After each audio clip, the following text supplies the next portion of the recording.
This could be the sound of the Brayford waterfront soon, if the plans to build another restaurant like Wagamama's goes ahead. David Rossington is the Chief Executive of Investors in Lincoln and a member of the Brayford Trust. The Trust has no public income of any kind, so it gets no money from the council, central government or anything like that. It has to raise money. Some of that it gets through renting moorings to boaters, but it's always looking for other ways of getting a long-term income. There's a little bit now comes in from the Wagamama building, and looking at that, we thought there was scope for just one more development, just one restaurant. And it's not the start of building up the whole of the area. It's one restaurant which would add to that long-term income stream. It's all about preserving the Brayford for future generations, not about damaging the Brayford. I'm here on the Brayford waterfront, where there are plans to build another restaurant.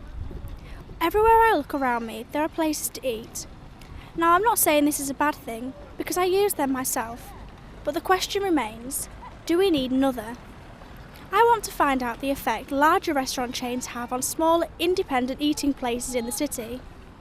Henry Ruddock is the owner of Henry's Tea Room. I think if you've got a bit of a wharf like that, I think you should leave it as a wharf personally, because there are already restaurants there overlooking the Brayford and it simply gets in the way of what they're looking at. So I can understand people wanting to put it there because they will make some money out of the land, but I think visually it's not the best thing to do.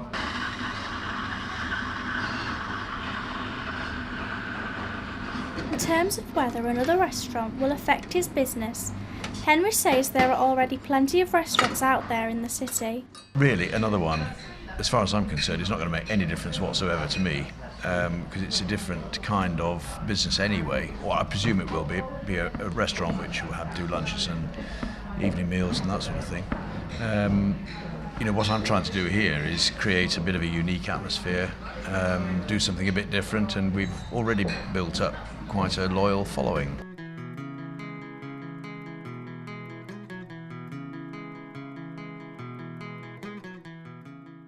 David from the Brayford Trust says the larger restaurants across the waterfront are a good thing for the smaller independent eating places around Lincoln. It has the effect that it pulls people in. It's all about footfall. So the more people you've got coming around the area, through to the area, the better off you're going to be. And if the small independent is not actually on the Brayford, you get lots of tourists who start at the cathedral and castle. We let them know the Brayford is there. That's a lovely area to go and visit as well. They walk down Steep Hill. And so you've got lots of people walking past the small independents. A percentage of them go in.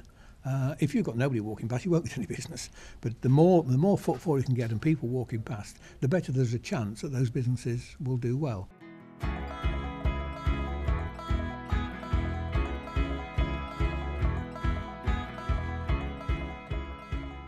David responds to the criticisms that the new proposed restaurant will spoil the views of the Brayford waterfront. The building will be designed to be as transparent as possible. Clearly, if you're standing immediately in front of it, it will block it to some extent, but that's just a very small part of that walk around. Something like, I think I said 95% or so of the walk around, you've got open water. He says the Brayford has developed greatly over the years. People who knew the Brayford years ago, it wasn't a very nice place many years ago. I think it's gorgeous now. It's a lovely family atmosphere out there. Lincoln Big organise all sorts of events in and around that sort of Brayford area. So to have that sort of water in the centre of a city is fairly unusual. So to have that sort of thing, I think, is a big benefit. Henry from the Tea Room thinks independent places in Lincoln are important for offering something different. Without the independent offering, if you've just got, and I don't use this in a derogatory sense, but let's just say if you've got well-known brands progressing up the high street, you might as well be in Ipswich. What's the point of coming to Lincoln? The point of coming is to discover something different from what you have everywhere. So maybe for now, there's no need to worry, as independent places bring something unique to the city. But what will the future hold? Holly O'Flynn, Siren FM.